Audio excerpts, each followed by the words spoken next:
Olá, começa agora mais um Cidadania. Nosso assunto de hoje são os jovens brasileiros e suas práticas culturais.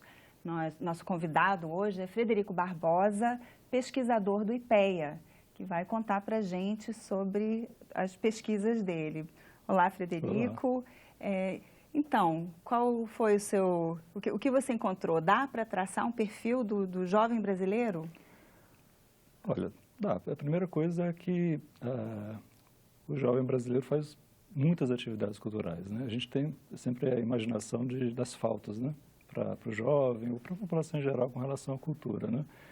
Como a gente trabalhou com um conceito ampliado de cultura, enfim, aquelas mais tradicionais, teatro, dança, ida a cinema, aquele rol de elementos ou de práticas culturais que a gente considera mais legítimas, e ao mesmo tempo a gente trabalhou com outras práticas mais ligadas à sociabilidade do cotidiano, a gente consegue traçar um panorama bem interessante do jovem, né?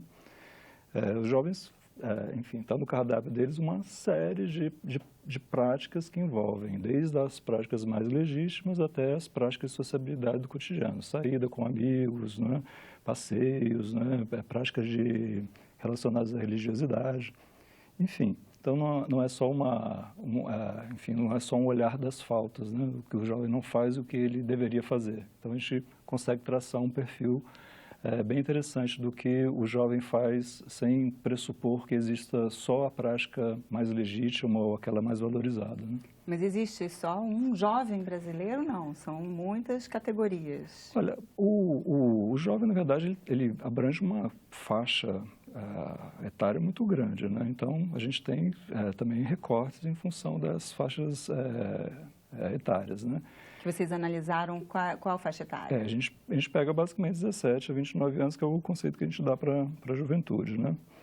Então, se pegar um jovem de 17 anos comparado com alguém de 29, né, já está em outro momento da vida. Isso aí vai ter, ser ou não praticante vai depender de uma série de fatores, né? Uma delas é estar disponível, né, para a prática, a outra é ser casado ou não, outra é ter filhos, né, a renda, todos esses elementos vão traçar perfis diferenciados do jovem, né? Então, a gente também não pode falar de um jovem só, né? A gente tem uma multiplicidade de práticas e associada à multiplicidade de práticas, a gente tem também perfis muito variados para a juventude, né?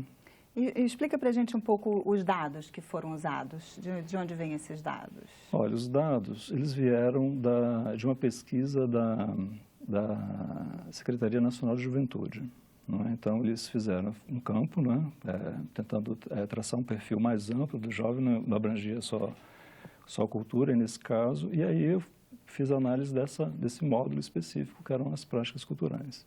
E é isso, mas isso no país inteiro, no Brasil Isso, todo, interior, capital? O foco é a juventude no Brasil. Então, é uma amostra que, a princípio, ela permite traçar um retrato da juventude brasileira.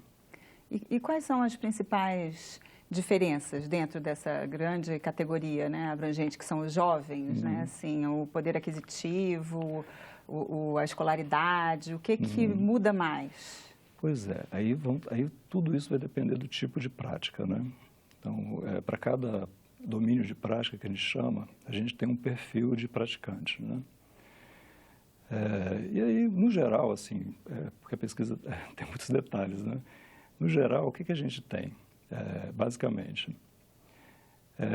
O jovem pratica de uma maneira intensiva coisas que estão disponíveis, são ofertadas, sobretudo em equipamentos de proximidade. Então, práticas do cotidiano são um habitué dos jovens, né? Eles praticam muito, né? Então, práticas relacionadas a equipamentos de vizinhança, né? Presença ou não de bares, presença ou não de equipamentos culturais de proximidade, né? Então, todos os elementos influenciam fundamentalmente a prática, porque envolve um dispêndio, né, de tempo e de deslocamento e, às vezes, até de recursos financeiros menores, né?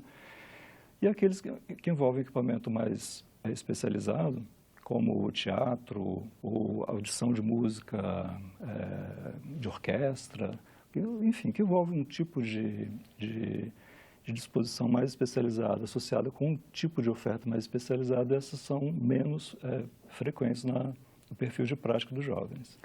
Essa questão mesmo da música de orquestra, música clássica, né? Eu vi no geral, assim, é muito baixa, né?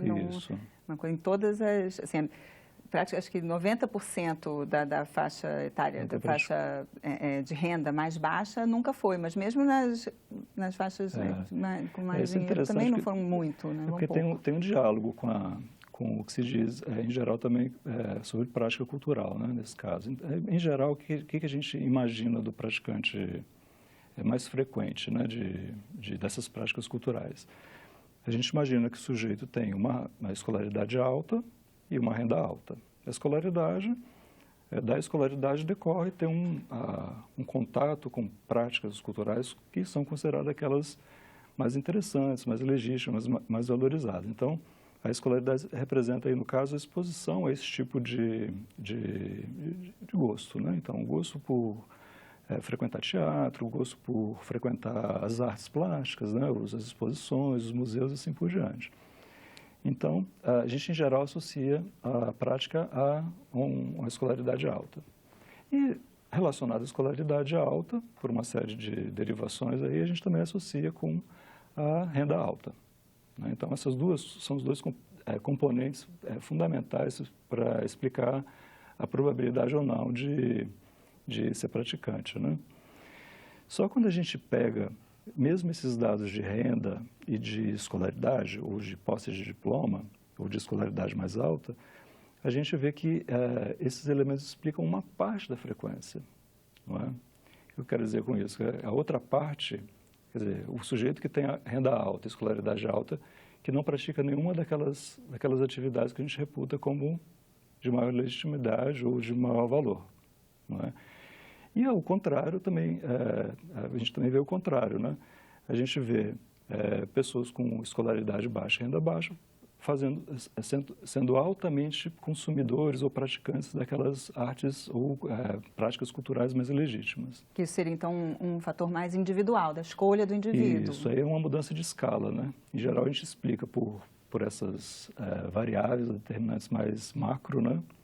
Quer dizer, a posição de classe social, classe mais alta, enfim, vai ser maior, tem mais acesso a diplomas e a cultura legítima, então vai ser maior praticante. E, por outro lado, a gente teria os outros que seriam exatamente caracterizados pelo contrário. E a gente vê que isso não é totalmente verdadeiro, né? A gente tem praticantes intensivos em todas as camadas. Então, não é uma exceção essa individualidade, né? A gente teria que refocar, né? Olhando para o indivíduo, a gente vê que, na escala do indivíduo, a gente tem praticantes com intensidades muito variadas, né? As razões para praticar são razões muito mais complexas do que simplesmente renda e escolaridade, né? A exposição, como a gente estava conversando, né? A exposição a um tipo de prática, uma experiência de vida diferenciada, não é, que leva enfim, ao aprendizado, à formação de um gosto que é pouco provável, leva esse indivíduo também a ser um praticante relativamente frequente de práticas que a gente reputa como improváveis para aquele indivíduo. Então, tem a ver com a própria disponibilidade, como você falou, né? Eu vi que construíram em Trancoso, na Bahia, construíram uma sala de concertos e fazem todo ano um festival de música clássica e as pessoas estão indo. Então, uma coisa desse tipo vai mudar. Depender da situação de vida, enfim, de elementos que são de contextos, no sentido mais de contextos que mudam, né? E que permitem, então, a exposição a esse tipo de prática formam o gosto também. Então, não são só aqueles elementos mais estruturais, né, como a gente está falando de renda ou de escolaridade, que determinam a prática. Esse tipo de evento cria também um tipo de demanda, né? Então, a exposição desses indivíduos, de turistas ou de locais mesmo, né, a esse tipo de evento forma um gosto para frequentar ou para praticar esse tipo de cultura. Mas ainda, né, continuando na música, né, na verdade, pelo que vi, o mais comum assim, é baile funk, assim, mesmo a música brasileira ainda fica para trás um pouco, né? Olha, aí tem um problema do recorte que a gente fez na pesquisa, né? Você está certo, é tudo isso, né? Mas a gente fez um recorte que eram muito ligados a práticas E a gente fez poucas questões a respeito de audição ou de acesso via outros tipos de janela, né, de exposição, né? O que a gente sabe por outras pesquisas, não por essa especificamente, é que o acesso à música se dá não só por ida a certos lugares, né? Então, rádio, televisão. Então, sim, vocês analisaram só os shows, né? Você ia a um show, não o que você escuta em casa. Exatamente, a gente teria que verticalizar um pouquinho, mudar um pouquinho o tipo de foco, né? Que não era esse o nosso foco.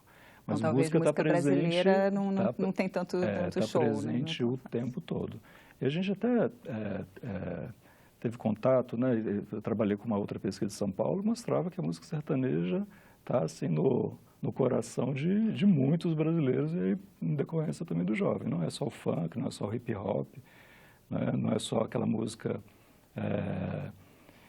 de periferia, não é o que está na mídia que a gente tem que focar, né? Enfim, a gente tem todo esse repertório musical que para os quais os jovens têm acesso via outros mecanismos, né? Que não só a ida ao vivo, né? A prática ao vivo, né? E os outros tipos de manifestação, assim, as artes plásticas, visuais? Olha, aí entra no rol daquelas outras, você tem que ter um espaço específico, né? A pergunta era a frequência de espaços específicos, né? E aí entra no mesmo elemento aí determinante das outras, né? Ter tido uma formação, ter renda, tudo isso tem uma determinante forte para a frequência desse tipo de evento, né? Agora, a gente também pode fazer a mesma questão, não é? E as artes plásticas que estão no cotidiano da cidade, né? Na forma de grafite, de intervenções urbanas. Nosso foco não foi esse, mas tudo isso entraria como arte plástica, né? A gente focou num determinado tipo de evento que significa um deslocamento e uma fruição num espaço específico, né? Agora, e uma das coisas que apareceu mais também foi a religião, né? Assim, eventos religiosos. Sim. Olha, essa religião, eu não foquei muito, né, na pesquisa, mas entra naquele rol também de práticas que se relacionam com uma socialização mais ampla, né? Então, para esse tipo de prática, as determinações sociais ou de renda e de escolaridade são menos relevantes, né? Então, faz parte do imaginário coletivo, da crença coletiva. Então, é interessante que a gente viu que a gente tem uma demanda por práticas culturais religiosas muito forte no Brasil, né? Missa, ida a centros espíritas, todos esses elementos são ainda muito fortes e estão na cultura do cotidiano, né? Que foi tudo considerado, né, todas as formas de religião. Sim, aí na verdade, uma pergunta genérica sobre prática relacionada à religião, né? Que aí se perguntava, por exemplo, assim, quando foi a última vez que você foi? Isso, em vários períodos, né, de tempo, né? E aí, nesse caso, a prática que tem maior frequência é exatamente a religião. Né? Tem maior frequência. No período mais próximo, né? Então, as pessoas fazem mais intensivamente a práticas relacionadas à religião. Os jovens, no caso, né? E as práticas sociais? Encontros... Olha, essa é a mais comum de todas. Essa é a mais comum. Mais comum até do que a religião. Você pega as práticas que a gente reputa como mais legítimas, pelo menos quando a gente pensa nas pesquisas que foram feitas em outros lugares, então essas que a gente colocou no rol que envolve uma reflexão estética mais complexa, como teatro, dança, até circo, né, que envolve toda uma produção diferenciada.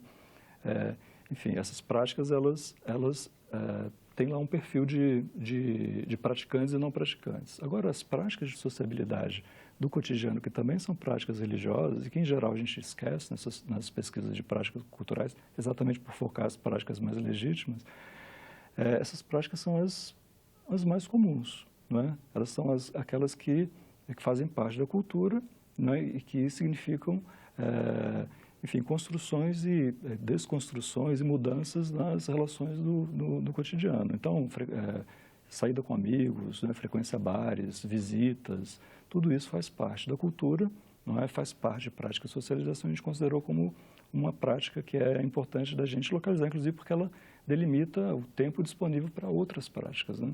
Então, e aí no caso da juventude brasileira, esse é um rol de práticas que está muito presente no cotidiano.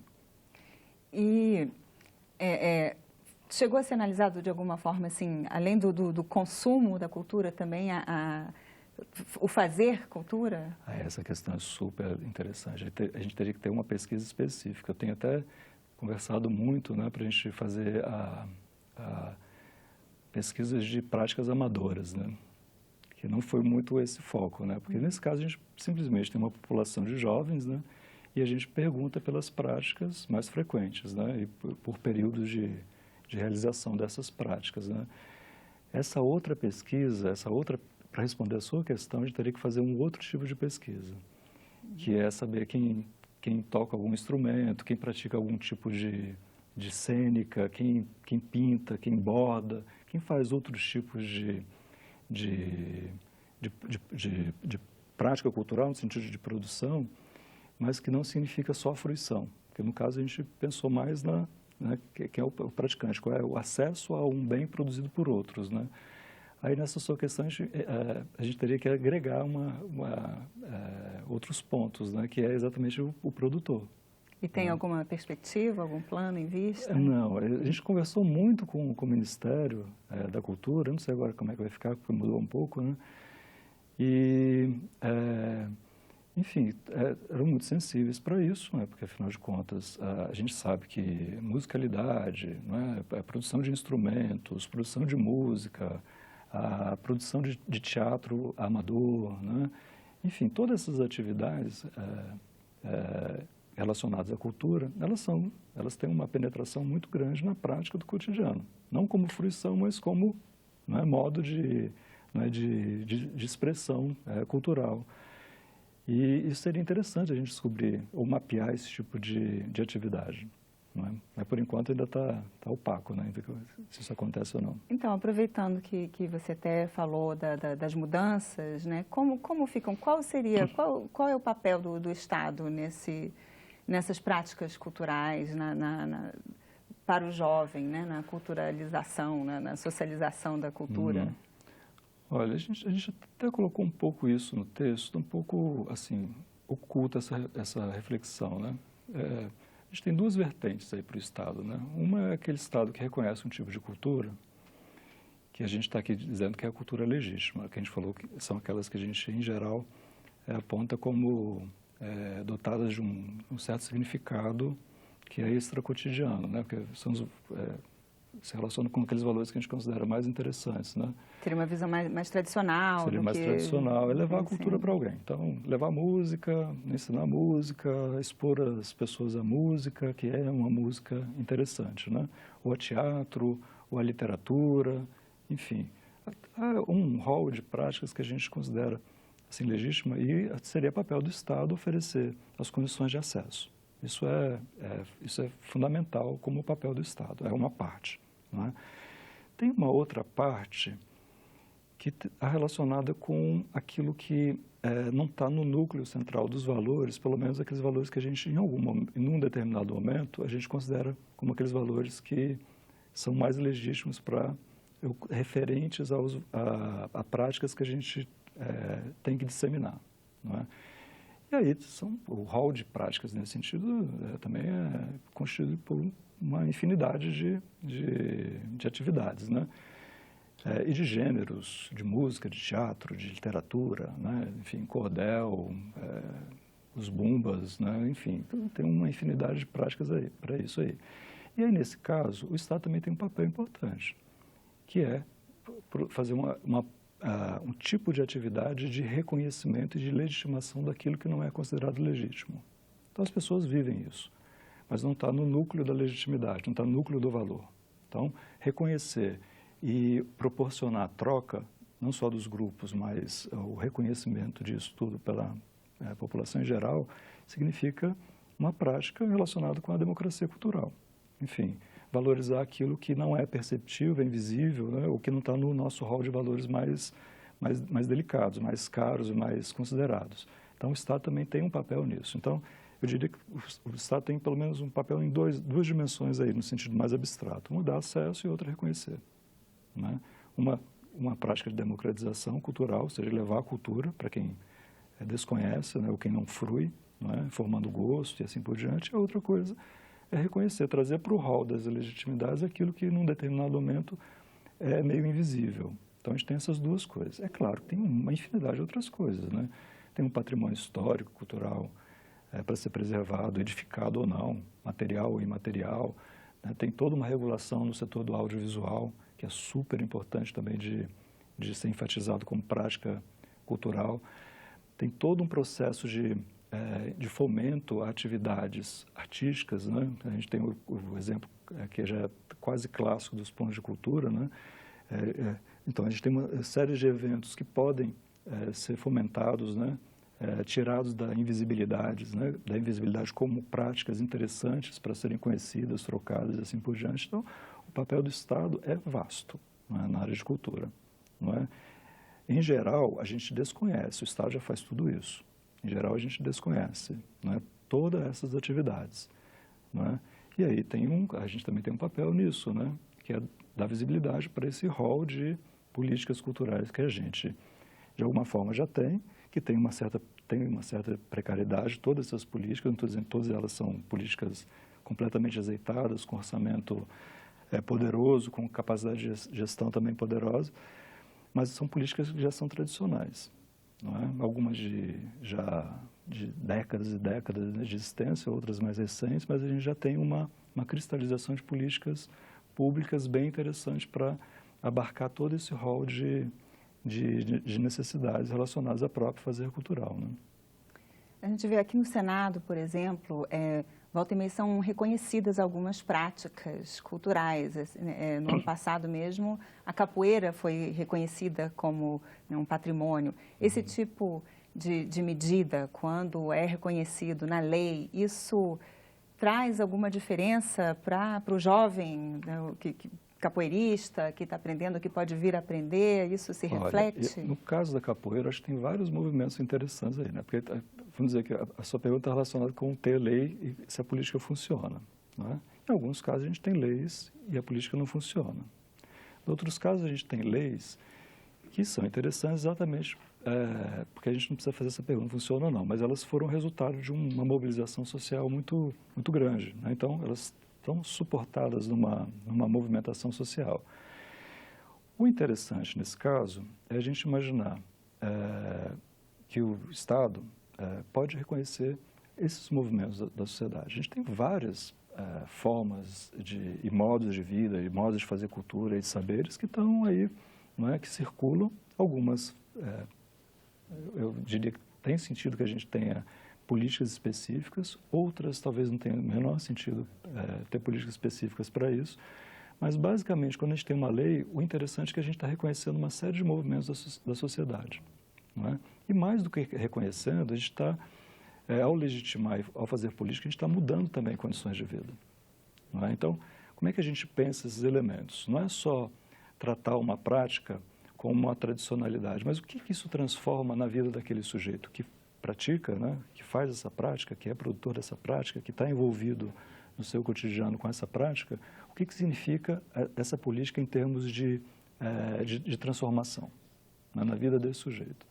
Então, acho que a gente tem que fazer um balanço de duas coisas, uma do reconhecimento e uma outra pensar seriamente nas transferências, na distributividade da política cultural, não é? A gente tem lá uma política sei lá, de patrimônio material, que é super rica, samba, ou capoeira, ou bumba meu boi, qualquer coisa do gênero. E o que representa isso em termos de transformação da vida daquelas pessoas que estão envolvidas com essa cultura? Então, talvez a gente imaginar que a política cultural não é simplesmente um reconhecimento da produção simbólica, de um modo específico e fixo de lidar e de se expressar. Talvez imaginar que, ao fazer política cultural, a gente também transforma e distribui recursos, né, no sentido de melhoria de qualidade de vida daquelas populações todas, né? Frederico, muito obrigada. Obrigada a você também que nos assiste. Conversamos aqui sobre os jovens brasileiros e suas práticas culturais com Frederico Barbosa, pesquisador do IPEA. Se você tiver alguma sugestão ou crítica, ligue para o Alô Senado, o número é 0800 61 22 11, ou entre no nosso site, onde você pode rever esse aqui ou outros programas da nossa grade. O endereço é senado.leg.br/TV. Até a próxima Cidadania.